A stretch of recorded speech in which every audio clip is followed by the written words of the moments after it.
Mexican Emilistli, la vida de los mexicanos.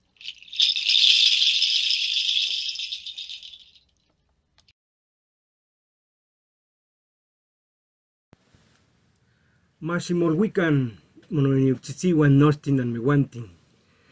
Sean todos muy bienvenidos, amigos nuestros. Estamos muy entusiasmados con esta nueva serie de programas sobre los derechos indígenas y de los pueblos originarios, en donde nos abocaremos a la tarea de continuar difundiendo y enriqueciendo la discusión sobre cómo construir una nueva relación entre los pueblos originarios, el Estado mexicano y la sociedad general, que finalmente nos involucra a todos los mexicanos, dado que se trata de un asunto transgeneracional con una perspectiva histórica de siglos y de milenios. ¿Quiénes somos? ¿Quiénes son? ¿Dónde están o dónde estamos? ¿Quién es reconocido y por quién es reconocido? ¿A qué derechos tiene acceso? Son algunas de las preguntas que siguen flotando en el ambiente. En el tiempo que estamos viviendo, desde hace ya varias décadas, se ha levantado en México y en muchas otras partes del mundo un movimiento por la reivindicación de los derechos de nuestros pueblos originarios para conservar sus propios rasgos culturales, sus lenguas, sus tradiciones, sus métodos curativos y terapéuticos, sus formas de organización social y de gobierno, para defender su territorio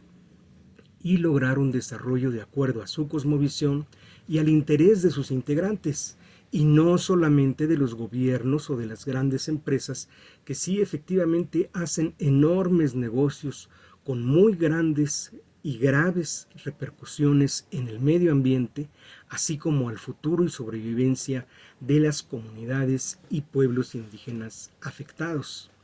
Indígenas y no indígenas, porque bueno, caemos nuevamente al tema del reconocimiento. Luego de la guerra de conquista e invasión europea a finales del siglo XV y durante todo el siglo XVI, que dio lugar a un muy prolongado periodo colonial por 3 siglos, los pueblos originarios pasaron de ser dueños y señores de sus tierras, cada uno con sus propios territorios, quizás con sus rivalidades,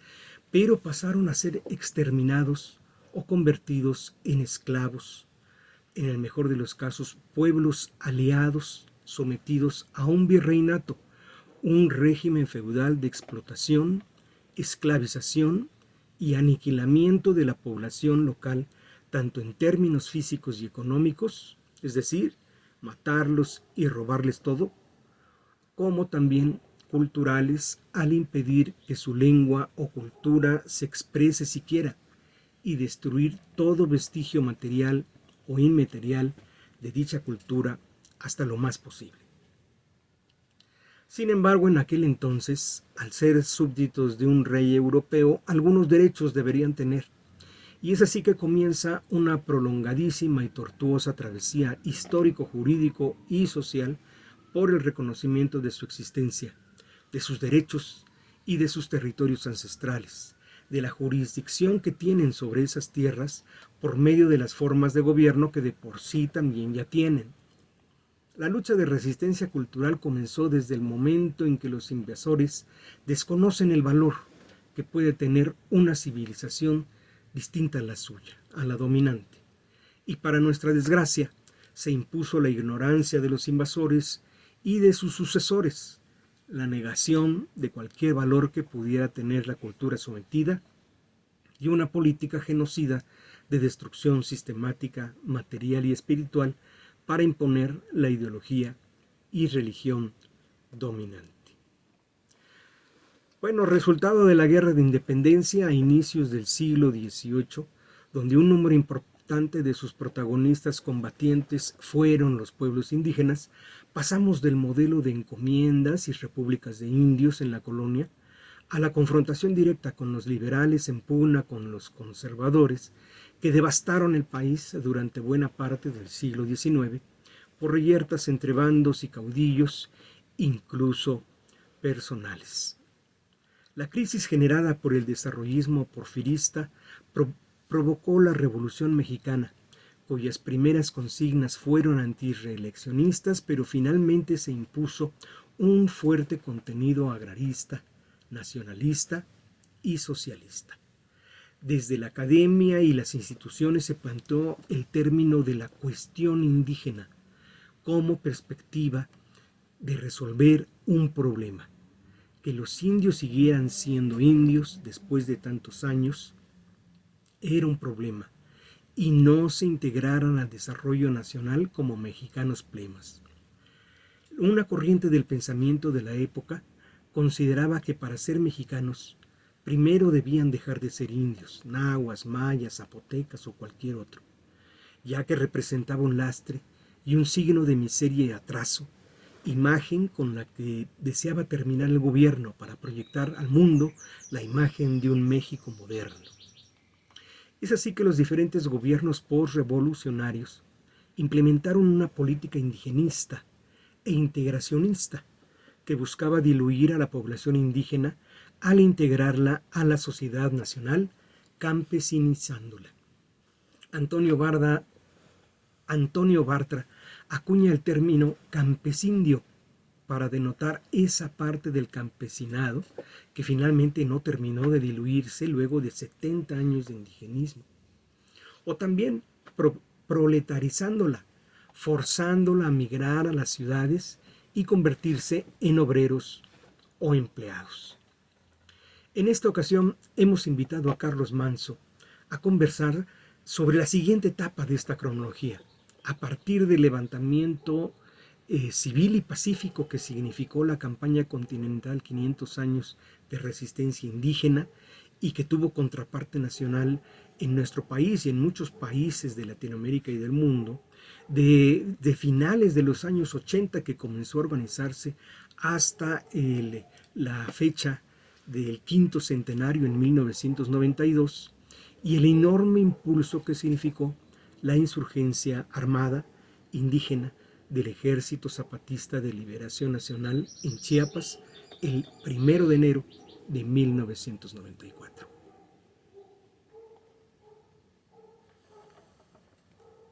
Carlos Manso es maestro en economía y doctor en ciencias sociales. Es zapoteca, originario de Unión Hidalgo, en el istmo de Tehuantepec, en Oaxaca, desde donde ha participado en diversos proyectos y movilizaciones por el rescate, recuperación de la cultura y tecnologías tradicionales del istmo. Ha colaborado con el Centro de Investigaciones y Desarrollo BINISA, CID, el Comité Promotor de Investigaciones para el Desarrollo Rural COPIDER,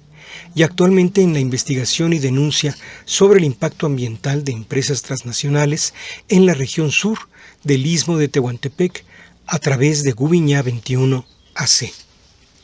Fue asesor del EZLN en el proceso de los diálogos de San Andrés, así como ha participado activamente en el Congreso Nacional Indígena desde su fundación. Tiene diversas publicaciones en el Centro de Investigaciones y Estudios Superiores de Antropología Social, CIESAS, la Universidad de Guadalajara y en las revistas Cuchachi Reza, Hojarasca, Memoria y Seacatl, entre otras. Actualmente es investigador profesor de la Universidad Autónoma Comunal del Estado de Oaxaca.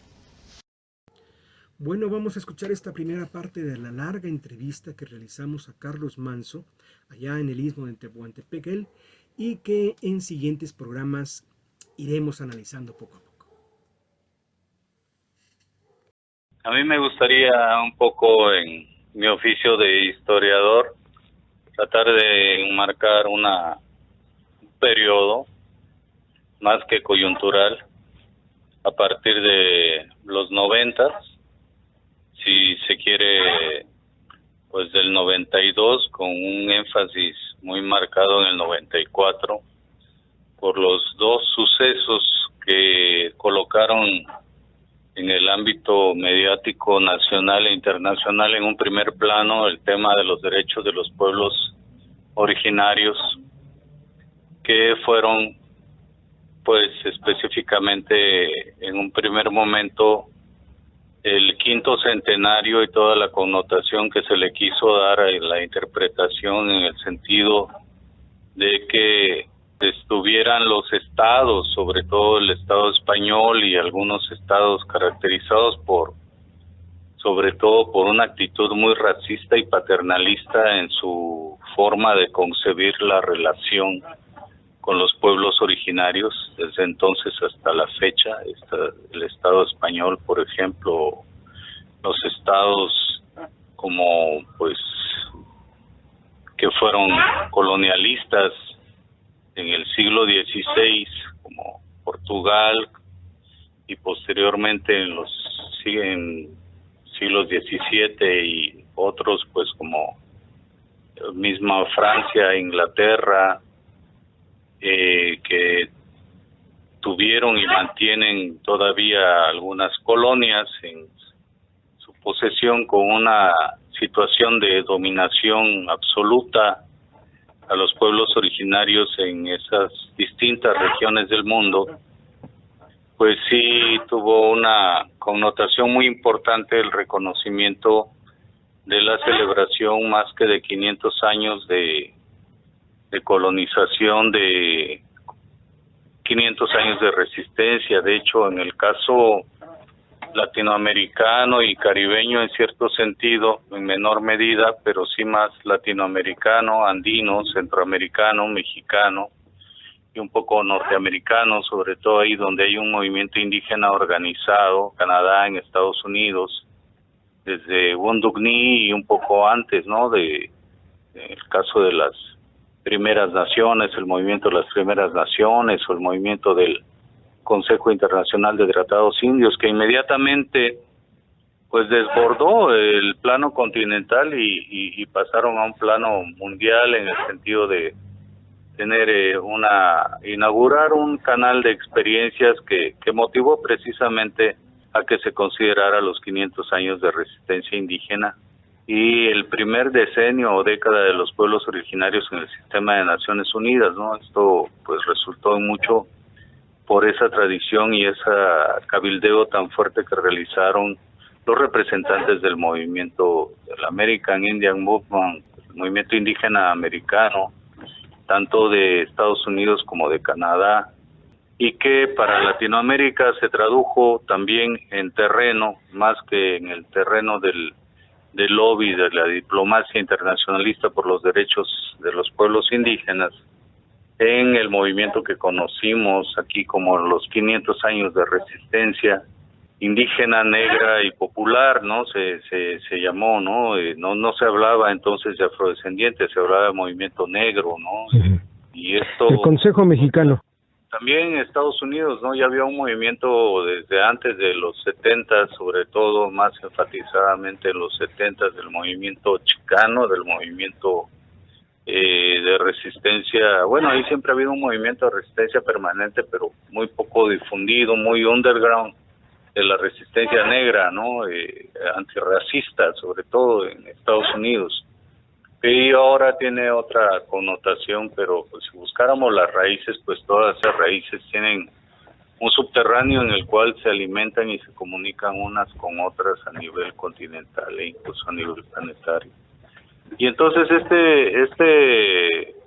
contexto que deriva en el quinto centenario, ¿no? Para algunos quinto centenario de celebraciones, para otros 500 años de resistencia, y que tienen connotaciones políticas pues diferenciadas en cada región y que matizan sobre todo la necesidad del reconocimiento ya en el plano del derecho, ¿no? Del legislativo, en el plano del reconocimiento del derecho de la relación del Estado con los pueblos indígenas normada por leyes, a el movimiento del reconocimiento de los derechos de los pueblos indígenas. Y esto digamos que genera ecos de resistencia, genera estas ondas expansivas de lo que implica la acción, la comunicación, la información, y se reproduce, digamos que exponencialmente, cuando toca en la historia del levantamiento del 94 con los hermanos mayas zapatistas del Ejército Zapatista de Liberación Nacional, que habría que reconocer que en un primer momento, en los primeros 2-3 meses de levantamiento, en ningún momento enarbolaron y y plantearon como sujeto propositivo de esa lucha a los pueblos originarios, sino que sí se dieron cuenta que estaban constituidos en su mayoría por pueblos originarios, tojolabales, celtales, tzotziles. Veamos la distribución geográfica del movimiento chiapaneco y su estructura orgánica desde las décadas que le llevó ahí la relación comunitaria, los primeros insurgentes y lo que después resultó el ejército zapatista. Pues sí vemos que eso estamos hablando sobre todo de zonas preponderantemente mayas, sea celtal, tzotzil, tojolabal, y también pues choles, zoques, ¿no? Y esto creo que marca ahí el contexto, no solo enunciativamente, sino también en la esencia de lo que se planteaba el movimiento en sí mismo, porque si recordamos incluso el establecimiento de la primera mesa de diálogo en el mismo año del 94 en la Catedral de La Paz, las demandas y la agenda no estaban planteando en ningún momento la interacción o la modificación o el cambio de relaciones entre el Estado y los pueblos originarios. Es decir, esta demanda, para mi gusto, ya viéndolo al tiempo y al paso del tiempo, vemos que es hasta la definición de la agenda en abril de 1995 en San Miguel, Ocosingo, cuando la delegación gubernamental y el STLN se plantean la necesidad de realizar un diálogo, para lo cual habría que trabajar una propuesta de agenda en donde el STLN propone como primer punto derechos y cultura indígena, ¿no? Ahí sí se está ya cristalizando y enfocando y enunciando política, discursiva, esencial, ideológicamente, un contenido indianista del movimiento en el sentido de la necesidad del reconocimiento de los derechos de los pueblos, ¿no? No solo los derechos, sino de las prácticas, de las actitudes que los estados deben de mantener, en este caso el Estado mexicano, con relación a la situación de los pueblos originarios, tanto de su situación material como al reconocimiento de los derechos, ¿no?, de pueblos originarios. En ese entonces no se hablaba, incluso en el 95, en mayo del 95, ya la primera sesión de San Andrés, de pueblos afrodescendientes en este mismo renglón, sino solo de derechos y cultura indígena. Y fue, si recordamos, pues, tú lo debes de tener muy presente porque estuvimos participando en ese proceso de definiciones tan interesantes de cualquier punto de vista, pero sobre todo en lo que se refiere a la historia esencial del movimiento indígena en nuestro país. Creo que fue un capítulo medular para entender esa historia, ¿no?, esa parte de la historia, que no es nada insignificante porque se trata sobre todo para transmitir este conocimiento que se genera a partir de estos sucesos y estos procesos, generar pues la información más pertinente y objetiva para las nuevas generaciones, ¿no?, que ahora también están transitando en la necesidad de cada vez más acentuada una necesidad de reconocimiento de los derechos territoriales, culturales, ambientales. Muchos de ellos caben dentro de pueblos originarios, los derechos de los pueblos indígenas, y otros pues tal vez ya puedan revestirse más de derecho ambiental, agrario, y el caso es de que nos encontramos ahora en un contexto en el que pues los juristas, los abogados y bueno, incluyendo los legisladores, un gran trabajo para la adaptación, adecuación, aterrizaje pues del reconocimiento en la práctica de esos derechos, que no es nada sencillo, como hemos visto en el plano agrario, en el plano específico del derecho indígena, en el plano judicial, de penal, de las fiscalías estatales y a nivel federal también, y vemos que hay mucha ignorancia y mucha ineficiencia en el aparato estatal para satisfacer plenamente las demandas que desde hace más de 25 años fueron planteadas como una necesidad de justicia para esos pueblos originarios. Y entonces, por ahí es donde yo dimensionaría, abordaría, enmarcaría ese capítulo de reconocimiento de los derechos de los pueblos originarios en el marco de un movimiento indígena que hasta la fecha pues sigue manteniendo demandas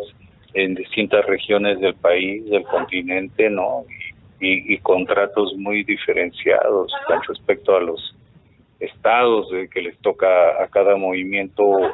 enfrentar, y creo que en ese sentido pues los que tienen uno de los planos más difíciles pues son, no sé, para mi gusto los mapuches, por ejemplo, ¿no? que están prácticamente los tienen ahí a raya, a fuego y cárcel, y si fuéramos viendo las particularidades del movimiento indígena en cada una de las regiones del cono sur, veríamos que Ecuador y Bolivia pues no están en la misma situación, o Argentina, Brasil, y así viniéndonos recorriendo el continente podríamos hacer todo un tratado muy interesante para ver la situación particular que los pueblos originarios están actualmente, o en los últimos, por lo menos los últimos 6 años, enfrentando con los distintos estados, sean estos de corte neoliberal, de derecha o denominados de izquierda, como fuera, ¿no?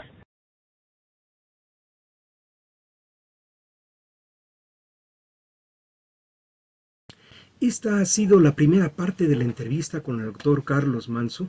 profesor investigador de la Universidad Autónoma Comunal del Estado de Oaxaca, la UACO, en su sede en Unión Hidalgo, en el Istmo de Tehuantepec, en Oaxaca, y autor de 2 libros, por lo menos, con nosotros, que los invitamos a conocer en nuestro sitio ceacatl.com. Comunalidad, resistencia indígena y neocolonialismo en el Istmo de Tehuantepec, siglos XVI a XXI, es un libro que reúne años de investigación sobre la región, aplicando la teoría y el método del diálogo cultural para abordar la resistencia india ante el colonialismo centenario y el neocolonialismo reciente. Las tierras comunales de Juchitán y Unión Hidalgo, Oaxaca, es un libro que aborda los conceptos de la cultura y la comunalidad expresados en el concepto de la tierra comunal, que da unión y sentido a las comunidades originarias frente al despojo neoliberal. Asegura el autor que nadie puede vender ni rentar la tierra comunal, pues es precisamente eso lo que nuestra gente requiere para renacer y cuidar a la madre tierra. Los invitamos a visitar y registrarse en nuestro sitio ceacatl.com, en donde podrán conocer estos y otros muchos libros sobre la lengua y la cultura náhuatl, la historia, las cosmovisiones y los movimientos sociales.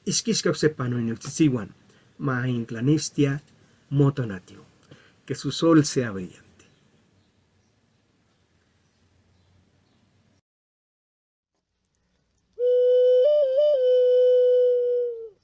Mexican Emilistli, la vida de los mexicanos.